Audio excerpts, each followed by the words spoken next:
Magandang gabi sa buong bayan ng Pilipinas. Magandang gabi sa inyo lahat.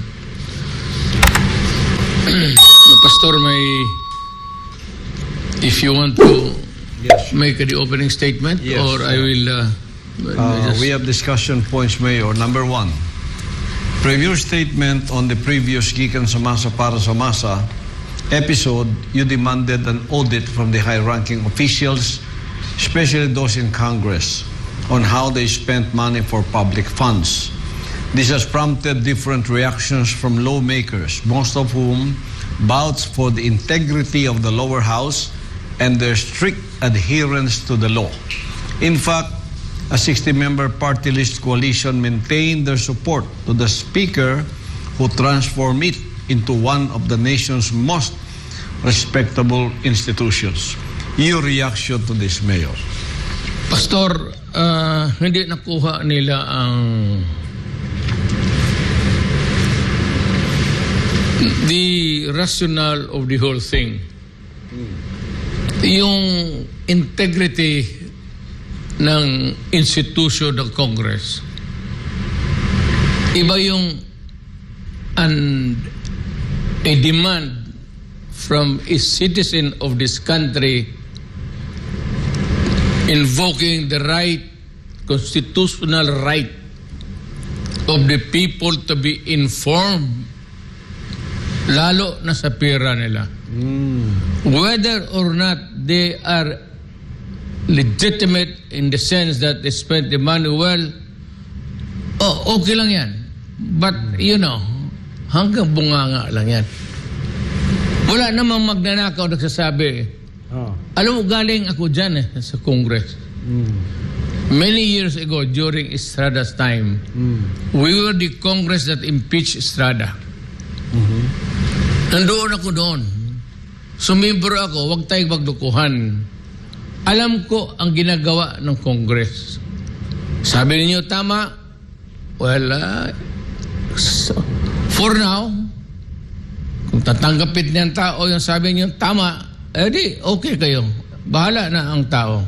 But itong most of whom vouch for the integrity of the lower house and the strict adherence to the law. Well, ito, we can only find the truth or falsity of this statement. Parang depensa to that the integrity, that they have spent the money well. Well, that is maybe your truth. But how about the truth of the people? Now, you see, what is the best that we can do? Pati itong party list. You're under the protection and let me find the word, and your sustenance, subsistence, nandyan sa speaker. At yung extra money ninyo na binigay beyond your salary, makikita yan and you would find it a horror. Maybe when they finally opened the records, that their salary is just a pittance to what allowances they are receiving. They are receiving more than what the law allows. Salary plus allowances. And ito ang sabihin ko sa iyo. May kababayang Pilipino. Yung audit na yan, yung GAO, General Auditing Office, ino-audit lahat yan. Mga presidente, mga opisina sa presidente, down, cabinet, lahat yan, hanggang baba, doon sa mga pantalana. Audit lahat yan. Ang judiciary, ino-audit yan ng husto. Pero sabihin ko sa iyo, magtanong ka ng mga congressman na wala na dyan, o magtanong kayo ng mga kaibigan nandyan at sabihin nila ang totoo. Ang mga auditor ng COA takot mag-audit dyan sa Congress. Hindi ino-audit ang Congress. You have never heard of a red flag hoisted in the premises or in the territory of Congress. Not once, not twice, not at all. Paghanap kayo ng isang red flag, and despite or in spite of the strict accounting rules, Congress cannot be penetrated. Kasi ang buhay ng auditing office, yung sweldo nila, yung funds nila sa General Auditing Office is controlled by Congress. The President is controlled by Congress. Everybody there must bow to the majesty of Congress because they hold the money of the people. How much to be spent? Ilang ibigay dito, ilang ibigay doon, maliit dito, maliit malaki doon. That's your prerogative. It's a constitutional prerogative. So, what is the defense kung magloko sila, magnakaw sila, mag-excessive expenses? The defense is in the Constitution. And it says, the right of the people to be informed must be is majestic.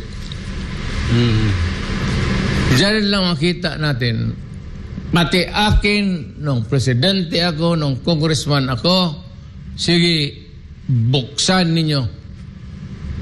Buksan ninyo para malaman natin. Makita ninyo doon. Kasi gusto ko, Pastor, makita. Kasi ako, Mayor, I hold every other week a command conference. Buhay pa yung mga tao na yan hanggang ngayon.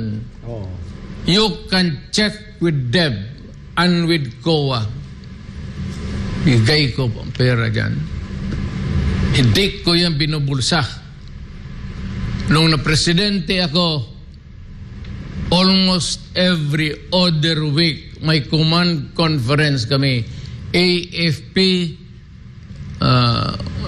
consisting of the Air Force, Army, Navy, and the Police. Diyan sa Malacanang, magtanong kayo ng isang general o magtanong kayo ng isang colonel dito sa inyo o magtanong kayo ng major kung hindi totoo ang sinasabi ko. Pag hindi totoo ang sinasabi ko, hindi na ako harap dito. At ang command conference ko every other month. I get to meet everybody. Now, let me tell you an event which has been kept secret by almost everybody, including me. One time, may command conference, Pastor. Yes. At may na-involve na isang general ang pera ng sundalo para sa may sugat of 1 million na wala. So I demanded, hindi ko na sabihin ang pangalan, but you can check this out. Diyan sa command conference, sinabi ko, umalis ka at ibigay mo yung pera kay ako ang magbigay doon sa mga sundalo.